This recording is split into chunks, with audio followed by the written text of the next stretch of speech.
فاتحہ۔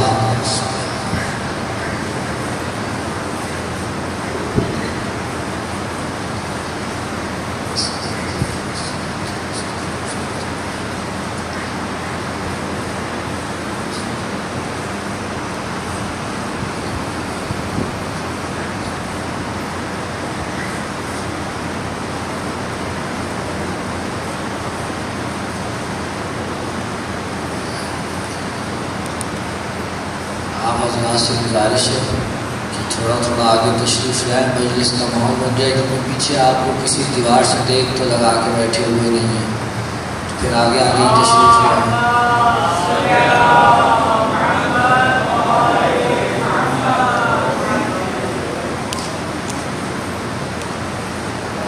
ایک اور صلوات ہے۔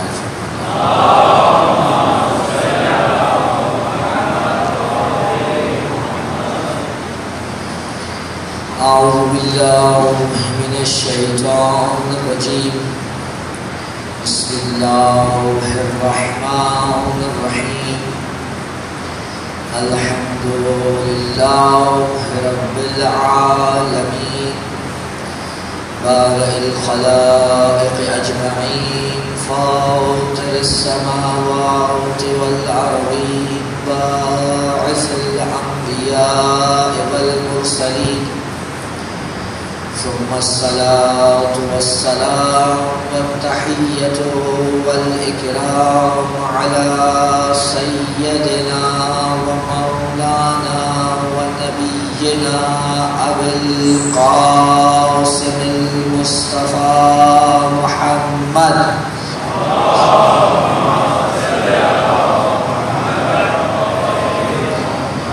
وعلى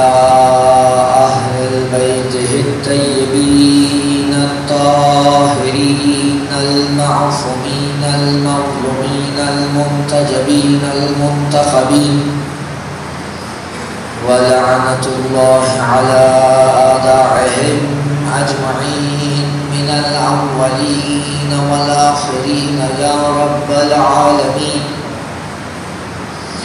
أما بعد، فقد قال سبحانه وتعالى في محكم كتابه المجيد، فأعوذ بالله من الشيطان الرجيم، بسم الله الرحمن الرحيم، وإذ ابتلى إبراهيم ربه بكلمات فأتمهن، قال إني جاعلك للناس إماما، قال ومن ذريتي، قال لا ينال عهد الظالمين. صلوات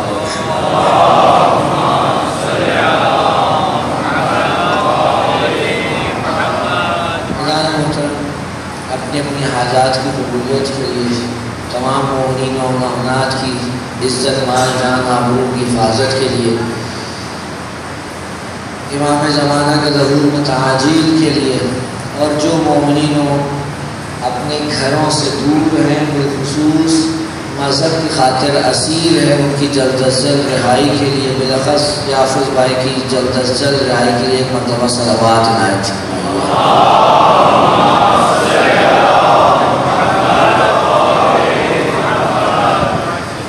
سلسلہ گفتگو کی 7ویں نشست ہے،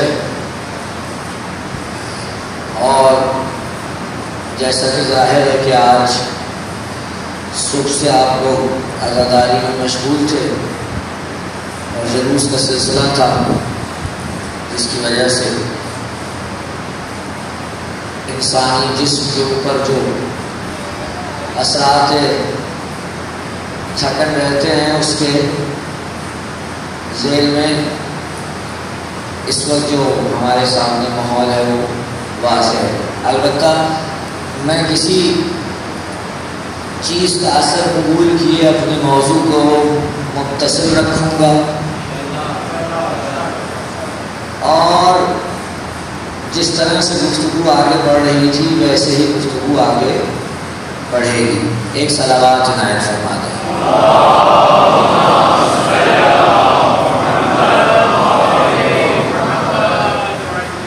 کل گفتگو یہاں رکی تھی کہ امام رضا علیہ السلام نے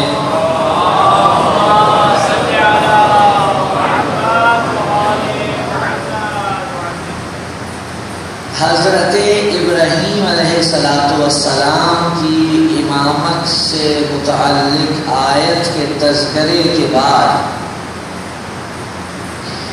یہ سمجھانے کی کوشش کی تھی کہ جناب ابراہیم جیسی شخصیت کو جب امامت خدا نے عطا کی اور وہ بھی امتحان کے بعد، تو معلوم ہونا چاہیے کہ اس امامت کا جو ابراہیم کو عطا ہوئی بعد ابراہیم جسے بھی ملے گی کیا مقام بلند و رفیع ہونا چاہیے۔ یعنی یہ عہدہ اس قدر بلند مرتبہ ہے کہ یہ کسی عام بندے کو نہیں دیا جا سکتا۔ آپ کی دنیا میں بھی یہ معاملات رہتے ہیں، آپ کسی فرم میں چلے جائیں وہاں ہر کس و ناقص کو باس نہیں بنایا جاتا، آپ کسی ہسپتال میں چلے جائیں وہاں ہر کس و ناقص کو لا کر ہسپتال کا بڑا ڈاکٹر نہیں بنایا جاتا، آپ کسی یونیورسٹی میں چلے جائیں وہاں ہر لیکچر دینے والے کو دین نہیں بنایا جاتا۔ یعنی انسانوں کو عہدہ یہ دیکھ کر دیا جاتا ہے کہ وہ اس عہدے کے لائق ہے یا نہیں ہے۔ اگر لیاقت نہ ہو تو عہدہ نہیں دیا جاتا۔ امام یہی بتانا اور سمجھانا چاہ رہے ہیں کہ پہلے تم یہ سمجھ لو کہ امامت کا عہدہ کیا ہے۔ جب امامت کے عہدے کی بلند مقامی سمجھ آ جائے گی تو تمہیں خود سمجھ میں آ جائے گا کہ امام کون ہونا چاہیے، تمہیں معلوم ہو جائے گا کہ امام کون ہونا چاہیے۔ اور اب امام نے وہ رخ پیش کیا امامت کا، توجہ چاہتا ہوں کہ جو رخ ظاہر نہیں ہے باطن میں ہے، یعنی ظاہر میں انسان اس کو درک نہیں کر سکتا، اور وہ رخ وہ ہے جو امامت کا تکوین میں ہے۔ توجہ چاہتا ہوں وہ رخ وہ ہے جو امامت کا تکوین میں، یعنی امام یہ بتانا چاہتے ہیں کہ یہ عہدہ جسے حاصل ہوگا اس کے لیے دو شرائط بہت ضروری ہیں۔ توجہ، ویسے تو بہت سی شرائط ہیں لیکن اس وقت جو امام بیان کر رہے ہیں اس جملے میں انہیں سنیے، اور اس کے بعد جو بیان ہوگی اگر موقع ملا تو درست، نہیں تو کبھی زندگی رہی تو اس وقت عرض کریں گے۔ امام کہہ رہے ہیں دو صفتیں سن لو، وہ کیا ہے؟ ایک یہ کہ امامت جسے حاصل ہو وہ صفت اللہ ہونا چاہیے، اور دوسری صفت یہ ہے کہ وہ مطہر ہونا چاہیے، وہ طاہر ہونا چاہیے۔ توجہ چاہتا ہوں یہ صفت کون؟ صفت اللہ ہونا یہ کیا ہے؟ میں ایک مثال سے سمجھانے کی کوشش کرتا ہوں۔ آپ جاتے ہیں جناب علی گھر، آپ کو کسی پھل کا رس پینا ہو، تو جو میری جانب رکھیں گے، آپ کو کسی پھل کا رس پینا ہو تو آپ پھل کا رس جب نکالتے ہیں، مثلا انار لیا آپ نے اور اس کا رس نکال لیا، تو رس نکالنے کے بعد انار کتنا ہوتا ہے جی؟ اس کا ایک ہاتھ کے برابر سائز ہوتا ہے، لیکن جب آپ اس کا انار نکالتے ہیں تو کیا نکلتا ہے؟ تھوڑا سا۔ جب اس کا رس نکالتے ہیں انار کا تو کیا ہوتا ہے؟ تھوڑا سا نکلتا ہے۔ وہ جو گودا ہوتا ہے وہ ایک طرف رہ جاتا ہے، اور جو مغز ہوتا ہے، جو اس کی اصل ہوتی ہے، وہ رس کی صورت میں آپ کو حاصل ہو جاتا ہے۔ صفت اللہ کا معنی یہ ہے کہ خدا نے تمام انسانوں میں سے جسے خالص کر کے الگ کر لیا ہو، ویسے ہی جیسے آپ رس نکالتے ہوئے بقیہ چیز کو ایک طرف کرتے ہیں اور اصل چیز کو الگ کر لیتے ہیں۔ صفت اللہ۔ اور جناب آدم کا کیا لقب ہے؟ صفت اللہ۔ السلام علیکم یا وارث آدم، آپ کیا کہتے ہیں؟ اسی طرح سلام کرتے ہیں نا حضرت آدم کو۔ یعنی کیا؟ یعنی آدم وہ ہیں جنہیں خدا نے خالص کر کے جدا کیا ہے باقیوں سے۔ توجہ چاہتا ہوں۔ اور امام کیا فرما رہے ہیں؟ امام فرما رہے ہیں امام کے لیے ضروری ہے کہ وہ صفت اللہ ہو، اللہ کا خالص کیا ہوا ہو۔ معلوم ہوا انسانوں میں پائے جانے والے گودا صفت انسانوں کو یہ عہدہ نہیں مل سکتا۔ یہ عہدہ انہی کو ملے گا کہ جنہیں خدا نے خاص کر رکھا ہے۔ اور دوسری صفت کیا بیان کی؟ کہ وہ طاہر ہونا چاہیے، اہل طہارت ہونا چاہیے۔ اب طہارت کی جہاں بحث آئے گی آپ کہیں جی میں بھی اہل طہارت ہوں۔ بھائی ہر مسلمان ہی نماز روزے کا جو پاس رکھنے والا ہے وہ اہل طہارت ہوتا ہے۔ اسے معلوم ہے نماز پڑھنے کے لیے ظاہری طور پہ طہارت چاہیے، پہلے غسل کیا ہوا ہونا چاہیے۔ اگر کوئی حدث اکبر ہے اور اگر حدث اصغر ہے تو اس سے جناب عالی جا کر آدمی کو وضو کرنا ہے، طاہر ہو کر، اہل طہارت ہو کر وہ مصلی عبادت پہ آئے گا۔ آپ میں سے کتنے ہیں جو اس وقت فرش ادا پر وضو کر کے بیٹھے ہوئے ہوں گے؟ تو اہل طہارت تو آپ بھی ہیں۔ تو یہ کون سی طہارت؟ یہ طہارت کہ امام اہل طہارت ہونا چاہیے۔ یہ طہارت وہ طہارت ہے جس کے بارے میں خدا کہہ رہا ہے انما یرید اللہ لیذھب عنکم الرجس اہل البیت ویطہرکم تطہیرا۔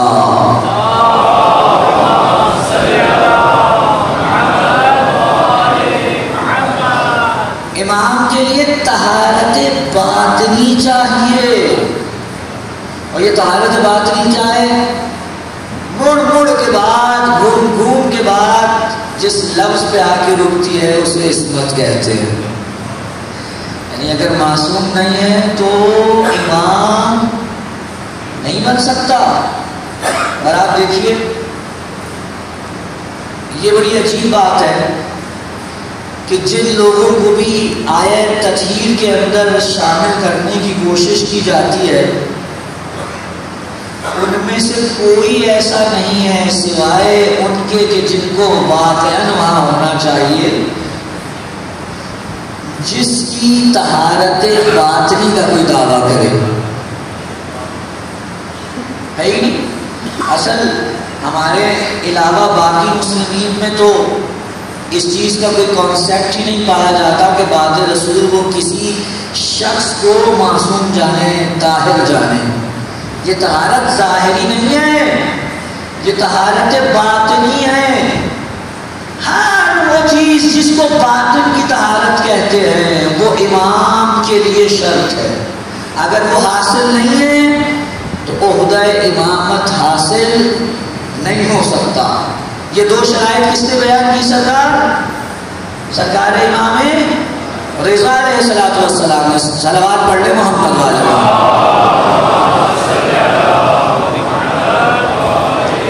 اور اب اس کے بعد سنیے جو امام نے جس آیت سے استدلال کیا۔ میں آیت کل تلاوت کر چکا ہوں لیکن کل وقت نہیں تھا کہ اس کے بارے میں تشریح پیش کر سکوں۔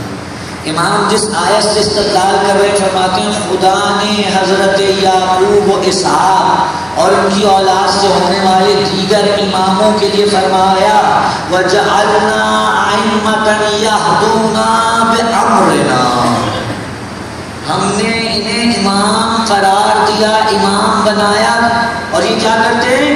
ہمارے امر سے ہدایت کرتے ہیں، ہمارے امر سے ہدایت کرتے ہیں۔ یہ کون سا امر ہے؟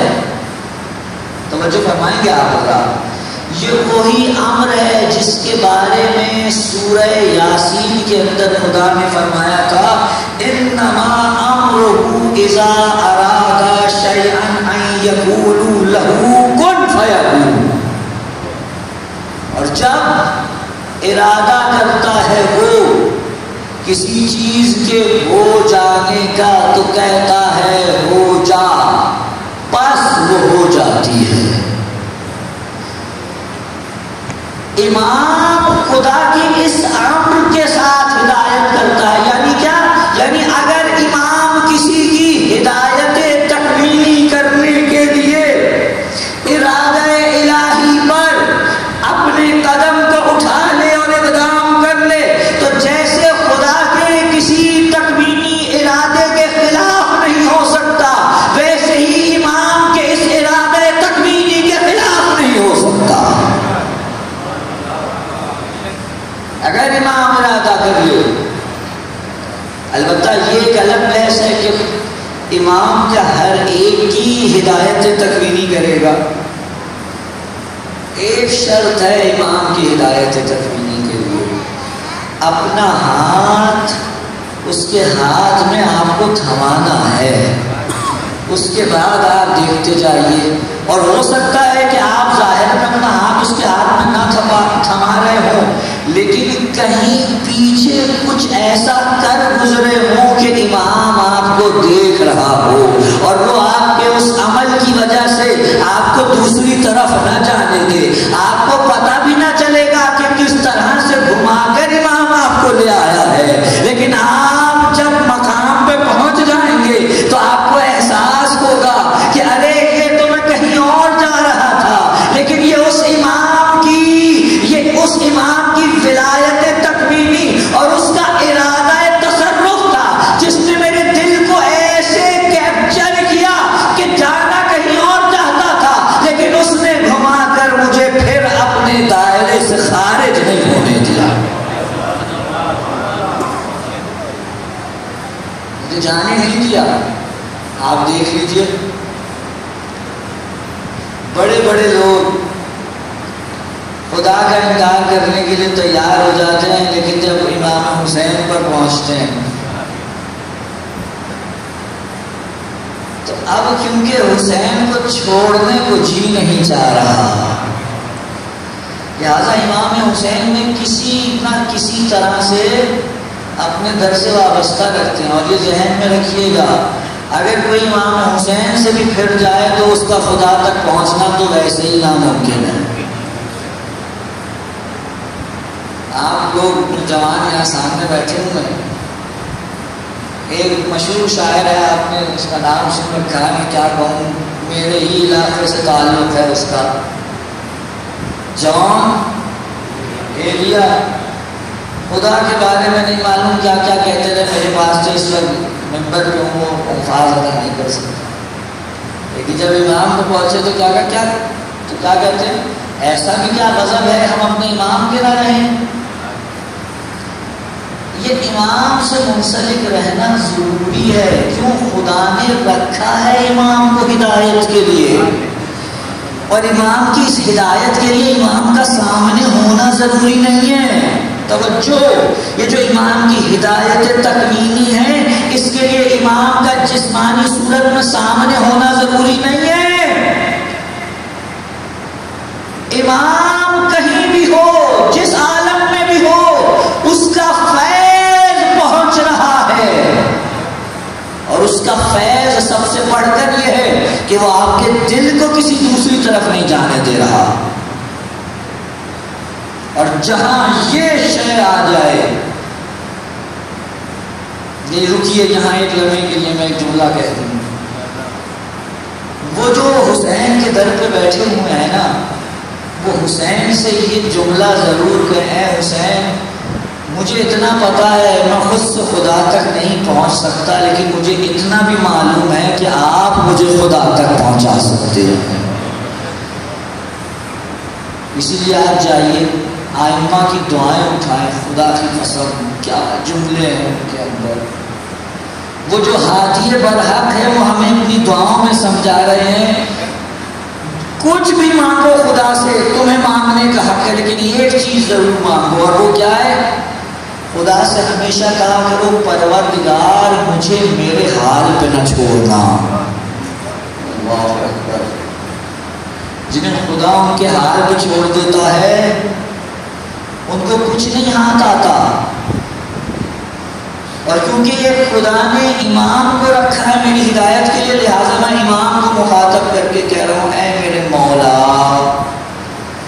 مجھے میرے حال پہ نہیں چھوڑیے گا، مجھے مقام مقام پہ آپ کی ہدایت تکوینی کی ضرورت ہے. میرے دل کو اپنے قبضے میں رکھیے گا. یہ دل کہیں نہ کہیں گھومنا چاہتا ہے، کہیں نہ کہیں جانا چاہتا ہے، لیکن جب تک یہ آپ کے ہاتھ میں رہے گا مجھے یقین ہے میں کہیں بھی چلا جاؤں آپ مجھے کہیں باہر نہیں جانے دیں گے. آپ مجھے خدا سے بھی منسلک رکھیں گے، نبی سے بھی منسلک رکھیں گے، میری ہدایت کا بندوبست بھی رہے گا اور مجھے میری نجات کی ضمانت بھی ملتی رہے گی. صلوات پڑھ لے محمد والا. وجعلنا ائمة يهدون بأمرنا، ہم نے ائمہ کو قرار دیا. آیت قرآن سورہ انبیاء کی آیت نمبر 73 کہ جو ہمارے حکم سے ہدایت کرتے ہیں. اور اگلا جملہ سنیے گا، ارشاد ہوتا ہے وَأَوْحَيْنَا إِلَيْهِمْ، ہم نے ان پر وحی کی. کس چیز کی؟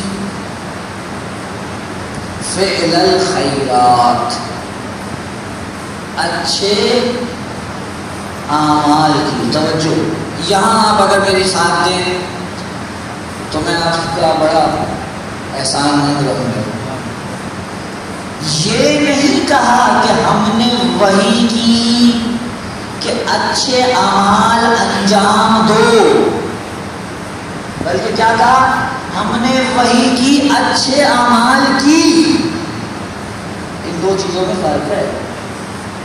یہ کہا جائے کہ اچھے اعمال کی وحی کی گئی اور ہے، اور یہ کہنا کہ اچھے اعمال انجام دو اس کی وحی کی گئی یہ اور ہے. یعنی دوسرے لفظوں میں کیا؟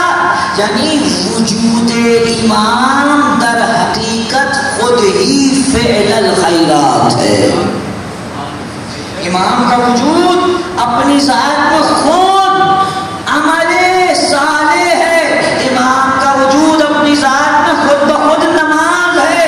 امام کا وجود اپنی ذات میں خود بخود زکوٰۃ ہے. اسی وجہ سے امیر المؤمنین کو جب آپ جاتے ہیں زیارت کے لیے، زیارت پڑھتے ہیں، امیر المؤمنین کی زری کے سامنے کھڑے ہو کر آپ کیا کہتے ہیں؟ السلام علیک یا میزان الاعمال، اے اعمال کی میزان آپ پہ ہمارا سلام ہو. یہ کون سی میزان ہے؟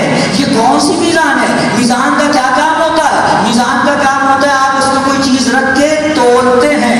ہر چیز کی میزان اس کے اپنے حساب سے ہوتی ہے. آپ جا کر سبزی تلوائیں تو اس کا ترازو اور ہوگا، سونا تلوائیں تو اس کا ترازو اور ہوگا، لوہے کے بڑے بڑے کنٹینر تلوائیں اس کا ترازو اور ہوگا.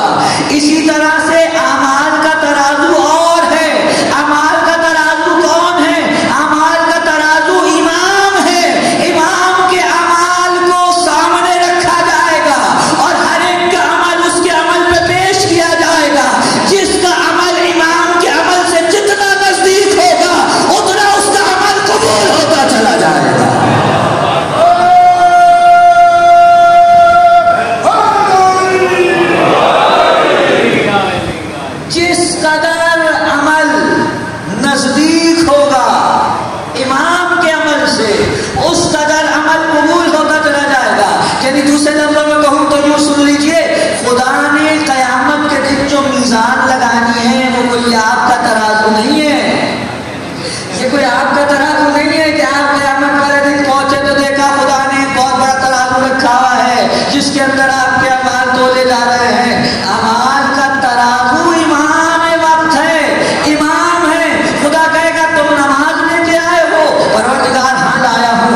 اپنی نماز کو علی کی نماز کو پیش کرو.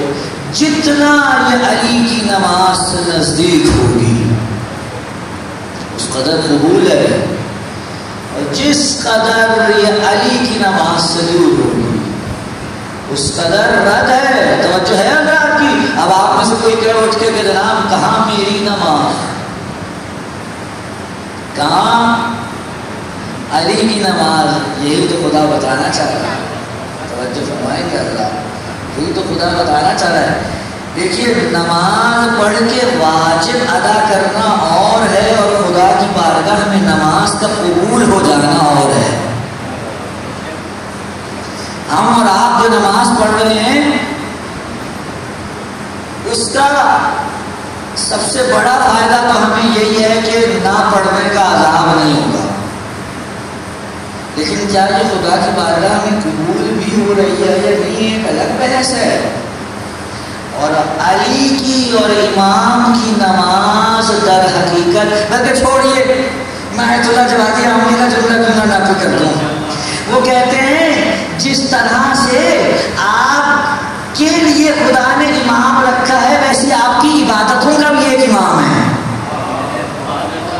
جیسے آپ کا ایک امام ہے ویسے آپ کی عبادتوں کا بھی ایک امام ہے. وہ امام کون ہے؟ کہ جیسے آپ کا امام علی ہے ویسے امام کی عبادت آپ کی عبادتوں کا امام ہے.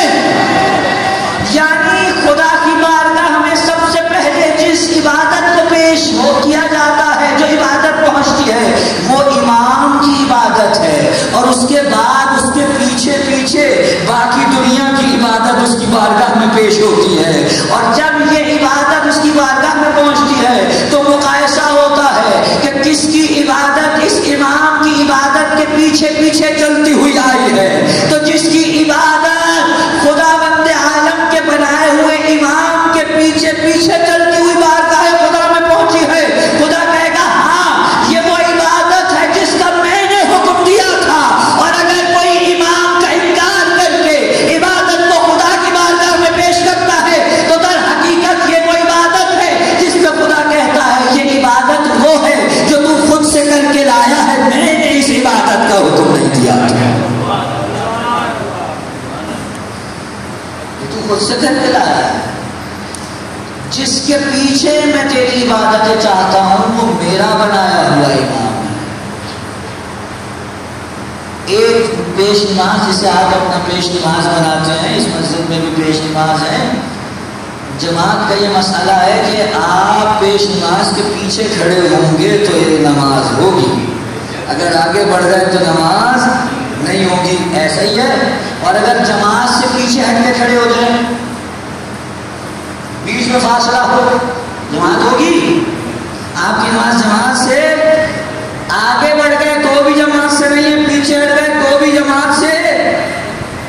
یہ وہ ہے جسے آپ نے جسے خود اپنے لیے امام مقرر کیا ہے. تو جسے خدا نے امام مقرر کیا ہو، اگر کوئی اس سے ہٹ کر اس سے آگے بڑھ کر کوئی عبادت کرنا چاہے گا یا اس سے پیچھے رہ جا کے عبادت کرنا چاہے گا تو عبادت کیسے اس کی قبول ہوگی؟ اسی لیے تو قدیم میں رسول نے کہا تھا جو آگے چلے گئے انہیں پیچھے بلاؤ، جو پیچھے رہ گئے انہیں آگے لاؤ. اور نہج البلاغہ میں علی نے بھی یہ ارشاد فرمایا، کیا کہا میرے بارے میں دو لوگ ہلاک ہو جائیں گے، ایک وہ کہ جو آگے بڑھ جائیں گے اور ایک وہ کہ جو پیچھے رہ جائیں گے. اور کامیابی انہی کے لیے ہے جو علی کے ساتھ ساتھ چلتے رہیں گے. لہذا امام کا وجود در حقیقت خود ہی تمام نیکیوں کا وجود ہے.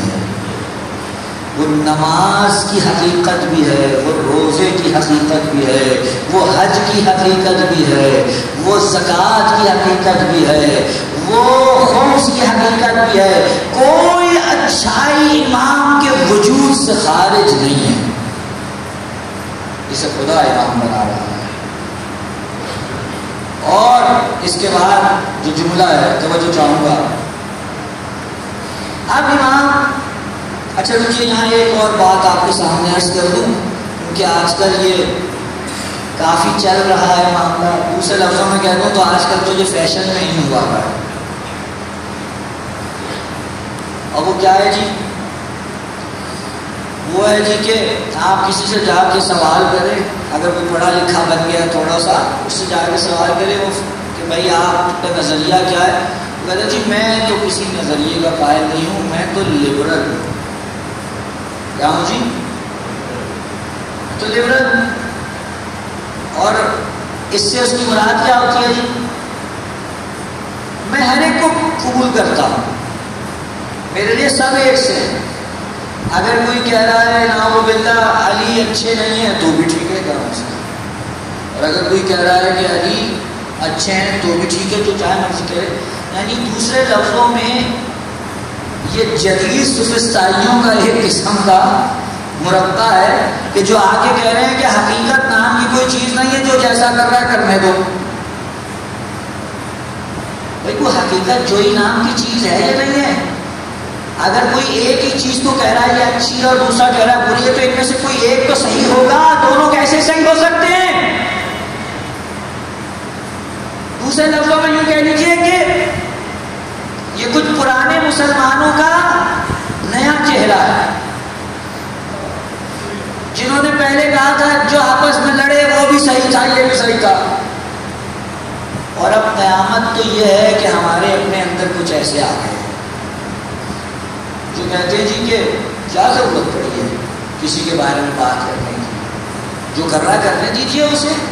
نہیں، جس چیز کو میں اپنے دل و جان سے حق سمجھتا ہوں اس حق کا اظہار کرنا ضروری ہے. اگر میں کسی چیز کو حق سمجھتا ہوں اس کا اظہار ضروری ہے. ہمیں علی نے یہی سبق دیا ہے، ہمیں حسین نے یہی سبق دیا ہے. اگر لبرلزم پہ چلنا ہوتا تو حسین کا گھر نہ کٹتا، ائمہ کبھی شہید نہ ہوتے. انہوں نے کہا نہیں، ایک چیز حق ہے، حق پہ چلنا ہے. اور یہ چیز ہمیں امامت سکھائے گی. کس طرح؟ صلوات پڑھے ایک مرتبہ محمد والے محمد. ابھی جو میں نے آپ کے سامنے عرض کیا نا، توجہ چاہ رہا ہوں میں، جب میں نے کہا کہ امام کا وجود ہی حقیقت نماز اور روزہ ہے، تمام عبادتوں کیا حقیقی وجود امام ہے. آپ دیکھیں امام تو ایک ظاہر میں میرے سامنے جسم کی صورت ہے. ادارا امام کو فقط ایک ظاہری انسان کی صورت میں نہ سمجھیں. امام جس طرح سے آپ کے سامنے ایک بشر کی صورت ہے، ویسے ہی اس کی ایک پیچھے حقیقت ہے جو اس کا لاہوتی جنبہ ہے، جو اس کا ماورائے دنیا ماورائے عالم جنبہ ہے. ایک اور جہت رکھتا ہے امام، جس جہت کے اندر اس کی حقیقی جہت موجود ہے. توجہ، اگر قرآن کہہ رہا ہے کہ رسول کہہ دیجئے انا بشرکم مثلکم، میں تمہارے جیسا انسان ہوں، تو یہ اس کا بشری اور اس کی انسانی جہت ہے. لیکن ساتھ ہی کیا کہا؟ لیکن ایک فرق ہے. وہ کیا ہے؟ یوحا الیہ، مجھ پہ وحی ہوتی ہے. ہر ایک پہ وحی ہوتی ہے؟ نہیں ہوتی نا. کچھ خاص ہستیاں ہیں جن پہ وحی ہوتی ہے. توجہ چاہتا ہوں، رسول اللہ بشر ہونے کے ساتھ ساتھ ایک اور جہت بھی رکھتے، اور در حقیقت یہ وہی جہت ہے جو امام کے لیے ہونا ضروری ہے. یہ جن لوگوں نے اپنی جہالت کی بنا پر آ کر اپنوں میں سے امام بنانے کی کوشش کی ہے، انہوں نے صرف انسان کو دیکھ کر انسانوں کا حاکم بنانا چاہا ہے، جبکہ خدا جس کو امام بنا رہا ہے وہ اس کے اندر بشری جہت کے ساتھ ساتھ وہ ماورائے عالم کی جہت بھی دیکھ رہا ہے، وہ لاہوتی جہت بھی دیکھ رہا ہے. اس کا مطلب یہ ہے کہ انسان خدا ایسے بشر کو امامت کے لیے رکھتا ہے کہ جو اس طرف سے دیکھا جائے تو ادھر کی جہت رکھتا ہے، اس طرف سے دیکھا جائے تو ادھر کی جہت رکھتا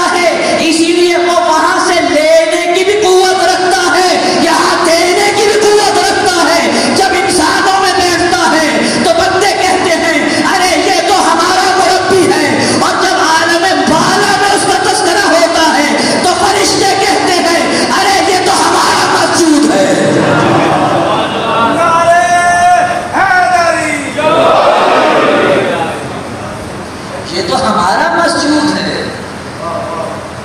جناب آدم کو جو سجدہ ہوا تھا، توجہ چاہتا ہوں میں، جناب آدم کو جو سجدہ ہوا تھا، چلیے امام سے پوچھتے ہیں مولا یہ بتائیے جو آدم کو سجدہ ہوا تھا یہ کیا تھا؟ امام رضا آگے بڑھ رہے ہیں، توجہ فرمانی نا اللہ کی، جو میں نے بات چھیڑی ابن رضا کی کیوں چھیڑی؟ یہ ماجرا نہیں ہے کہ آپ رسول اللہ کو یا امام کو عام انسانوں کی طرح سے دیکھنے لگیں. اگر امام حسین کو اور امام علی کو کوئی ایک عام انسانوں کے ساتھ رکھ کے مان رہا ہے تو کوئی بڑا کام نہیں کیا اس نے. یوں تو چاہے آپ کسی بھی انسان کو مان لیجیے. دیکھیے علی کو اگر کوئی اس کی صفت کی وجہ سے دوست رکھتا ہے تو ہزار رکھے، علی نہیں چاہتے کہ وہ اسے اس کی صفت کی وجہ سے دوست رکھے. میں صاف کروں، علی کبھی یہ نہیں چاہتے کہ کوئی ان سے اس لیے محبت کرے کہ وہ عدالت پسند ہے، وہ عادل ہے، وہ کبھی نہیں چاہتے. علی یہ چاہتے ہیں مجھ سے اگر محبت کرتے ہو تو اللہ کے لیے کرو. علی یہ چاہتے ہیں مجھ سے محبت کرنی ہے تو اللہ کے لیے کرو. اب اگر کوئی آ کر انسان علی کو دوسرے انسانوں کی صف میں لا کے کھڑا کر دے اور کہے جناب علی وہ بھی عادل تھا میں اس سے محبت کرتا ہوں، علی بھی عادل ہے میں اس سے محبت کرتا ہوں، آپ دوسرے سے ہزار کر لیں، علی کو آپ سے ایسی محبت نہیں چاہیے. کیونکہ علی کہہ رہے ہیں کہ مجھ سے محبت کرتی ہیں تو اللہ کے لیے کرو. اصل مجھ سے میرے لیے کیوں محبت کرنا چاہتے ہو؟ میں نے تو اپنی ساری زندگی کوئی اپنے لیے کام نہیں کیا، جو کیا اللہ کے لیے کیا. بھئی کتنا سنہری موقع تھا علی کے پاس کہ وہ آئے اور جب باب خیبر اکھاڑا تو دنیا کے سامنے کہتے کہ دیکھی میری طاقت. کہہ سکتے تھے نا دیکھی میری طاقت، لیکن علی نے اس وقت بھی اپنی طرف نہیں بلایا. جیسے ہی لوگوں نے کہا ارے کیسے اکھاڑ دیا تو علی نے فوراً کہا ارے یہ میں نے اپنی جسمانی قوت سے نہیں رحمانی قوت سے اکھاڑا ہے.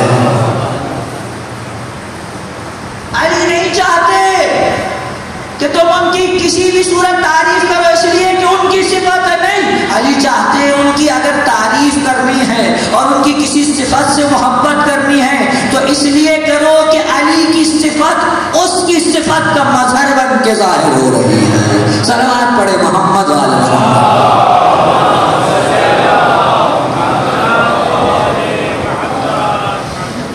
اور اب امام رضا آگے بڑھ رہے ہیں اور توجہ چاہتا ہوں، اب دامن وقت میں گنجائش بھی زیادہ نہیں رہ گئی. فرماتے ہیں ان الامامۃ ہی منزلۃ الانبیاء وارث الاوصیاء. فرماتے ہیں امامت جو ہے نا یہ انبیاء کی منزلت ہے اور یہ اوصیاء کی وراثت ہے. توجہ بس اب اسی جملے کے اوپر شاید آج گفتگو روک لی جائے، کل انشاءاللہ امام جو بیان کر رہے حقیقت میں امامت کیا. اب امام تشریح سے نکل آئے ہیں اور تقریر کا اظہار ہو رہا ہے. امام نے جو ظاہری سامنے کی شے پہلے وہ بیان کر دی، اب ظاہر سے باطن کا سفر اختیار ہو رہا ہے. امام کا کہہ رہے ہیں امامت کیا ہے؟ یا منزلۃ الانبیاء، امامت انبیاء کی منزلت ہے. یعنی کیا؟ یعنی امام بتانا چاہتے ہیں کہ امامت کے لیے وہ تمام شرائط چاہیے جو نبوت کے لیے چاہیے. یعنی جیسے کوئی عام انسان کچھ خاص شرائط کے بغیر نبی نہیں بن سکتا، ویسے ہی کوئی انسان عام شرائط کے ساتھ امام نہیں بن سکتا. ضروری ہے امام کے لیے. اس لیے اہل تشیع کا یہ بڑا صاف ستھرا عقیدہ ہے، توجہ رکھیں گے میری طرف، کہ امام کے لیے ہر وہ شرط چاہیے، وہ صفت چاہیے جو رسول میں بھی ہوتی ہے. ہر وہ صفت چاہیے. فرق اتنا ہے کہ امام امام ہے اور امامت میں نبوت نبوت بعد رسول اللہ داخل، لیکن صفات ساری کی ساری وہی چاہیے. جیسے خدا کے علاوہ کوئی نبی نہیں بنا سکتا، ویسے خدا کے سوا کوئی امام نہیں بنا سکتا. جیسے نبی کے لیے علم لدنی کی ضرورت ہے، ویسے ہی امام کے لیے علم لدنی کی ضرورت ہے. جیسے نبی کے لیے عصمت کی ضرورت ہے، ویسے ہی امام کے لیے عصمت کی ضرورت ہے. جیسے نبی کے لیے خدا سے رابطہ ہر وقت قائم رہنے کی ضرورت ہے، ویسے ہی امام کے لیے ہر وقت خدا سے رابطہ قائم رکھنے کی ضرورت ہے. چلیے اگر میں اپنی زبان سے کہوں تو شاید آپ کو لگے کہ میں تو کیونکہ شیعہ ہوں لہٰذا اپنی عقیدے بیان کر رہا ہوں. ہینری کرابن کا نام سنا ہے آپ نے؟ علامہ طباطبائی کے ساتھ اس کی خط و کتابت ہوئی. توجہ چاہتا ہوں، ایک صلوات پڑھ لے محمد.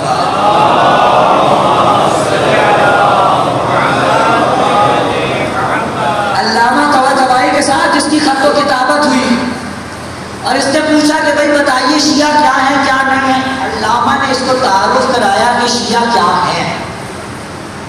یہ نہیں کہا کہ تم شیعہ ہو جاؤ، بتایا شیعہ کیا ہے. اب جب یہ ہو گیا تو اس نے مقالہ لکھا یہ بتانے کے لیے کہ شیعہ کیا ہیں. اب سنیے خدا کی قسم اس کا جملہ کہتا ہے عالم اسلام میں، کیا پورے عالم میں واحد اہل تشیع وہ فرقہ ہے، یہ ہینری کرابن لکھتا ہے، واحد اہل تشیع وہ فرقہ ہے جن کا یہ دعویٰ ہے کہ آسمان کا زمین سے کبھی رشتہ منقطع نہیں ہوا. کا کیا مطلب؟ کا مطلب یہ کہ یہ واحد وہ لوگ ہیں کہ جو رسول اللہ کے بعد، توجہ چاہتا ہوں، اس سے کہا یہودی ہیں، یہودی حضرت موسیٰ کے بعد عیسیٰ کے بھی قائل نہ ہوئے. عیسائی آئے، انہوں نے بھی کہا عیسیٰ گزر گئے، اس کے بعد اب کوئی براہ راست رابطہ فرش کا عرش سے موجود نہیں ہے. مسلمان آئے، حضرت رسالت امام کو مانا، لیکن اس کے بعد کیا ہوا؟ رسول اللہ دنیا سے رخصت ہوئے. انہوں نے کہا اب رستہ آسمان و زمین کا منقطع ہو گیا. لیکن وہ کہتا ہے واحد اہل تشیع ہیں جنہوں نے رسول اللہ کے بعد سے لے کے آج تک امامت کے عقیدے کے تحت عرش سے فرش کا رشتہ منقطع نہیں ہونے دیا. ان کا یہ دعویٰ ہے کہ ایک ایسی شخصیت موجود رہتی ہے جو اس دنیا کا رشتہ اس عالم سے جوڑتی ہے اور اس عالم کا رشتہ اس دنیا سے جوڑتی ہے، اور یہ وہ ہستی ہے جسے یہ اپنی زبان میں امام کہتے ہیں. یہ واحد وہ فرقہ ہے کہ جس نے اپنے آپ کو آج بھی زمین پہ رہتے ہوئے اس وسیلے کے ذریعے سے عرش الہی سے جوڑا ہوا ہے. واحد وہ ہیں جنہوں نے امام کے ذریعے سے اپنے آپ کو عالم بالا سے جوڑا ہوا ہے. یہ اعجاز ہے، یہ ہمارا فخر ہے، ہمیں افتخار ہے اس کے اوپر کہ ہم نے ہمیشہ اس ہستی کو امام مانا ہے کہ جو یہ کہتا ہوا دکھائی دیتا ہے کہ میں اس عالم سے بہتر آسمان کے راستوں کو جانتا ہوں. تو جو ہے حضرات کی پروردگار عالم کسی ایسی ذات کو امام نہیں بناتا کہ جو عالم بالا کا عالم پائیں سے رابطہ نہ جوڑ سکے. وہ رفع کی زبان میں کہوں تو یہاں سے جانے کے لیے بھی ایک کنال کی ضرورت ہے اور وہاں سے آنے کے لیے بھی ایک کنال کی ضرورت ہے. وہاں سے جو کچھ آتا ہے اس کے لیے بھی ایک قوس چاہیے جسے قوس نزولی کہتے ہیں، اور اگر یہاں سے آپ کچھ بارگاہ الہی میں بھیجنا چاہتے ہیں تو اس کے لیے بھی ایک چینل چاہیے جسے آپ قوس سعودی کہتے ہیں. یعنی ادھر سے جو آ رہا ہے اس کے لیے بھی ایک راہ چاہیے، یہاں سے جو جا رہا ہے اس کے لیے بھی ایک راہ چاہیے. اور افا کہتے ہیں وہاں سے آنے کے لیے جو راستہ ہے وہ بھی امام ہے، یہاں سے جانے کے لیے جو راستہ ہے وہ بھی امام ہے. وہاں سے کچھ اس کے بغیر آ نہیں سکتا اور یہاں سے کچھ اس کے بغیر جا نہیں سکتا.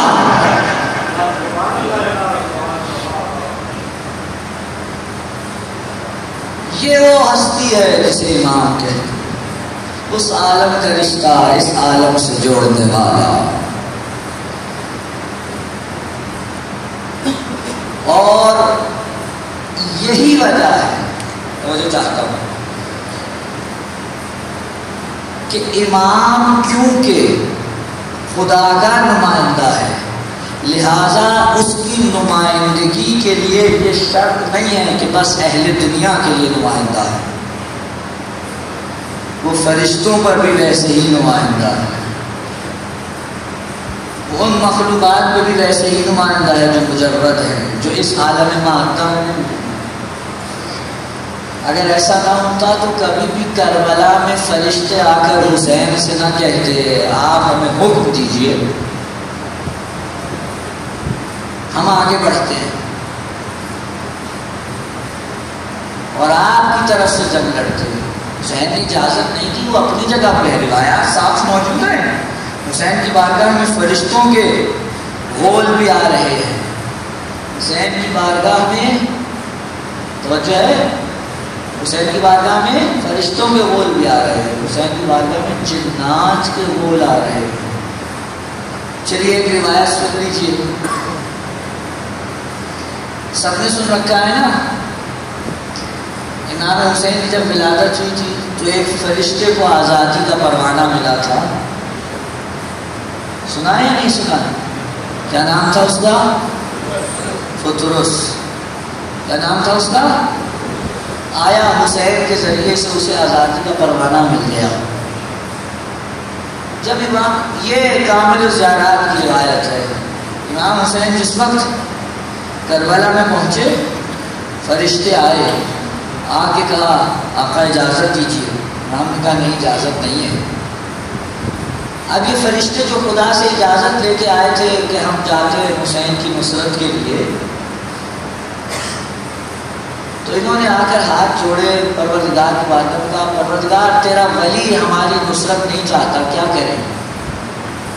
خدا نے کہا تمہیں میں آج سے لے کے تا قیام قیامت حسین کے روضے پر مجاور بنا رہا ہوں، وہیں رہو.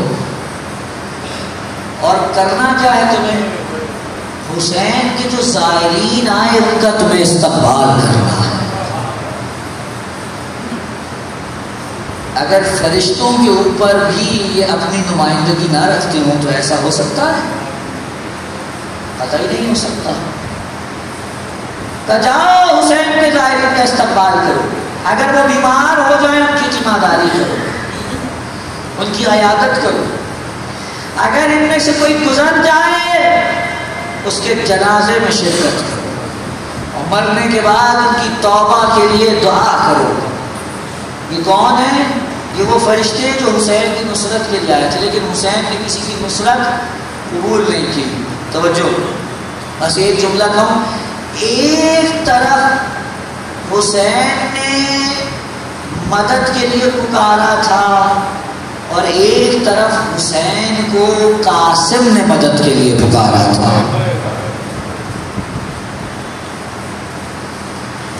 آج 7 محرم ہے اور آپ کو معلوم ہے کہ آج اس شہزادے سے مخصوص ہے یہ تاریخ کہ جو کربلا کی زمین میں نوجوان ترین شہید ہے. کیا عمر ہے؟ 13 سال. 13 سال عمر ہے. ہمارے ساتھ ایک معاملہ ہے، اگر آپ مجھے اجازت دیں میں یہاں روک کے آج پہلے کچھ عرض کروں. ہم سب کا تذکرہ کرتے ہیں لیکن حضرت قاسم کا ایک بھائی کا تذکرہ نہیں کرتے.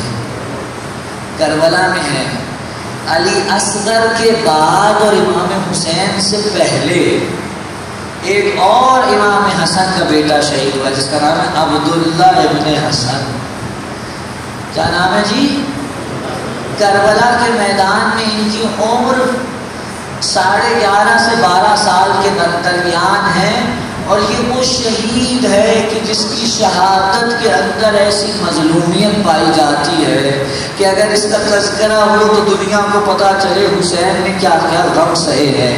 کہتے ہیں جس وقت امام حسین کا وقت آخر آ گیا نا، امام حسین زمین پر گرے ہوئے تھے، خیمے سے ایک بچہ بھاگتا ہوا باہر نکلا اور یہ کہنے لگا پھوپھی اماں مجھے چھوڑ دیجئے، میں اپنے امو کی مدد کے لیے جا رہا ہوں. راوی کہتا ہے میں نے دیکھا بچہ بڑی تیزی سے دوڑتا ہوا جا رہا تھا اور جیسے ہی پہنچا تو دیکھا نشیب میں اس کا چچا لیٹا ہوا ہے. وہ آگے بڑھا تو دیکھا ایک لائن آگے بڑھنا چاہتا ہے اور چاہتا ہے امام حسین کی گردن پہ وار کرے. یہ بچہ آگے بڑھا اور اپنے آپ کو چچا پر گرا دیا. اللہ اس بچے نے چچا پہ خود کو گرایا. یہ عبداللہ ابن حسن ہے. پیچھے سے زینب آواز دے رہی لیکن یہ کیا کر رہے؟ نہیں مجھے میرے امو کی مدد کرنی ہے. یہ 11-12 سال کا بچہ اپنے امو کے نزدیک پہنچا اور کیا دیکھا؟ اسے دیکھا کہ لائن دوسرا وار کرنا چاہتا ہے. اس نے وہاں سے تلوار چلائی. یہاں اس بچے نے اپنے ہاتھ آگے کر دیے، ہاتھوں پہ تلوار پڑی، دونوں بازو کٹ کے کھال سے لٹک گئے. عزادارو یہ بازو لٹکے ایک مرتبہ بچہ اپنے چچا کی گود میں تڑپنے لگا اور حسین کیا کہہ رہے ہیں؟ اے میرے بچے صبر کر، یہ دیکھ تیرے نانا آ گئے ہیں، یہ دیکھ تیری دادی زہرا کھڑی ہے، یہ تجھے لے جانے کے لیے آ گئے ہیں. اللہ تعالیٰ اب یہ بچہ تڑپ رہا تھا کہ ایک لائن آگے بڑھا.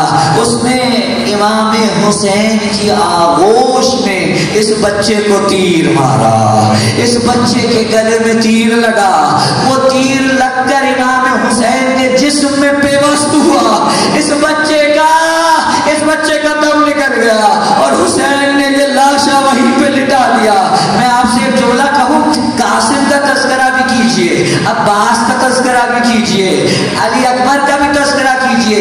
باقی شہیدوں میں اور اس شہید میں جو ایک انفرادی چیز ہے وہ معلوم ہے کیا ہے؟ عباس کے علاوہ اور حسین کے علاوہ باقی سب کے لاشیں خیمے میں لے جانے والا کوئی تھا، لیکن اس بچے کا لاشا کوئی خیمے میں لے جانے والا نہیں تھا. امام حسین تو خود زمین پہ پڑے تھے. اللہ تعالیٰ یہ ایک حال سن لیا آپ نے حسن کے بیٹے کا، اور یہ دوسرا بیٹا جب کربلا کے میدان کی طرف گیا ہے تو راوی کہتا ہے میں نے دیکھا ایک نوجوان چلا آ رہا تھا اور اس کے جوتوں میں ایک جوتے کا تسمہ ٹوٹا ہوا تھا. روایت کہتی ہے حضرت قاسم کا بدن اتنا نازلی تھا، اتنا نرم و نازک تھا، ان کے جسم کے برابر کی کوئی ذرہ نہیں مل سکی حسین کو. جناب قاسم ذوالجناح پہ سوار ہوئے کس طرح کہ ایک کرتا پہنا ہوا ہے، صرف ایک کرتا پہنا ہوا ہے اور کرتا پہن کر جا رہے ہیں کدھر؟ لشکر کی طرف. وہاں جا کر جنگ کی. اللہ خوب جنگ کی حسن کے بیٹے نے. میرا دل کہتا ہے رات میں شاید ماں نے کہہ دیا بیٹا تیرے بابا پہ یہ الزام لگا تھا کہ تیرے بابا نے صلح کر لی تھی، وہ جنگ نہیں کر سکا، کل ایسی جنگ کر کے دکھا دینا کہ تیرے بابا پہ لگے سارے الزام دور ہو جائیں. اللہ دارو قاسم نے کیا تلوار چلائی ہے. شامی کے ایک پہلوان ہے ارزق شامی، اس کے 4 بیٹوں کو فرنار کیا، پھر خود اس پہلوان کو فرنار کیا. ابن سعد نے کہا ارے تمہیں معلوم نہیں ہے یہ کس خاندان کا بیٹا ہے؟ تم نہیں جانتے یہ کس خاندان سے تعلق رکھتا ہے؟ اس پہ چاروں طرف سے وار کرو. حضرت قاسم کو چاروں طرف سے گھیر لیا. کہتے ہیں حضرت قاسم پہ چاروں طرف سے تیر برسائے گئے، زخموں سے چور ہو کر. جب ایک مرتبہ قاسم زمین پہ گرے تو ایک نعیم چاہتا تھا کہ اس نے اتنے ہمارے سپاہی مارے ہیں، میں اس کی گردن کاٹ لوں، اس کا سر تن سے جدا کر دوں. حضرت قاسم جیسے ہی زمین پہ گرے آواز دیا السلام علیک یا ابا عبداللہ، اے امو جان میری مدد کو پہنچیے، امو میری مدد کیجئے۔ یہاں سے عباس دوڑے، وہاں سے حسین دوڑے، اور اب جو نزدیک پہنچے تو دیکھا کہ ایک شخص قاسم کا سر کاٹنا چاہتا ہے۔ حسین نے جو حملہ کیا، فوجوں میں کھلبلی مچی، ایک مرتبہ دائیں طرف کے گھوڑے بائیں طرف دوڑ گئے، بائیں طرف کے گھوڑے دائیں طرف دوڑ گئے۔ ایک مرتبہ میدان کربلا میں دھول اٹھی، اب جو دھول چھٹی تو کیا دیکھا، قاسم کا لاشا گھوڑوں کے سمو تلے پامال ہو گیا۔ ایک مرتبہ حسین قاسم کے لاشے پہ پہنچے، اپنے آپ کو قاسم کی لاش پہ گرا دیا۔ روایت کہتی ہے حسین نے اپنا رخسار قاسم کے رخسار پہ رکھا اور ایک جملہ کہا کہ بیٹا قاسم تیرے چچا کے لیے بڑا سخت ہے، تو اپنے چچا کو مدد کے لیے پکار، لیکن تیرا چچا تیری مدد نہ کر سکے۔ تیرا چچا اس وقت تیری لاش پہ پہنچا جب بہت دیر ہو چکی تھی۔ راوی کہتا ہے میں نے دیکھا حسین نے لاشا اٹھایا، لاشا اٹھایا، گھوڑے دوڑ چکے تھے، لاشے پہ گھوڑے دوڑ چکے تھے، ہڈیوں کے جوڑ ایک دوسرے سے جدا ہو چکے تھے، لاشا اپنے قد سے تجاوز کر چکا تھا۔ حسین نے لاشا اٹھایا، راوی کہتا ہے میں نے دیکھا حسین قاسم کا لاشا لے جا رہے تھے، لیکن قد اتنا تجاوز کر گیا تھا کہ قاسم کے پیر زمین پہ خط کھینچتے جا رہے تھے۔ مقتل سے خیمہ داغا تک قاسم کے پیر زمین کربلا پہ خط کھینچتے گئے، اور جب خیمے میں پہنچی لاش حسین نے لا کے رکھ دی۔ میرا دل کہتا ہے اس وقت تمام بیویاں آئی ہوں گی، امام حسن کی زوجہ کو آ کر انہوں نے پرسہ بھی دیا ہوگا، لیکن میں کہتا ہوں بیوی آپ کا بیٹا، یہ بیٹا اس حوالے سے بہت زیادہ قسمت والا ہے کہ حسین لاش تو لے آئے، لیکن اس کے بعد جو ایک اور بیٹا جائے گا اس کی لاش لے کے آنے والا کوئی نہیں ہوگا، وہ وہی رہے گی، اس پہ وہی گھوڑے دوڑیں گے۔ انا للہ و انا الیہ راجعون، رضا بقضائہ و تسلیما لامر ماتم حسین۔